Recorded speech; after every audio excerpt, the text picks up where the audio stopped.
Lintas Polres Aceh Utara mengimbau kepada seluruh pengguna jalan raya agar selalu dan tak henti-hentinya mematuhi peraturan berlalu lintas.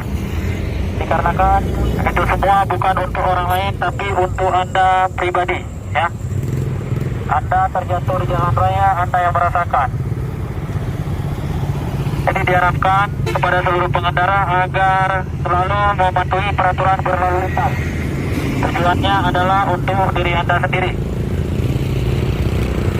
Jangan lupa memakai safety belt apabila mengendarai roda 4. Dan apabila menggunakan kendaraan roda 2, jangan lupa memakai helm. Ya, memakai helm depan dan belakang apabila berboncengan.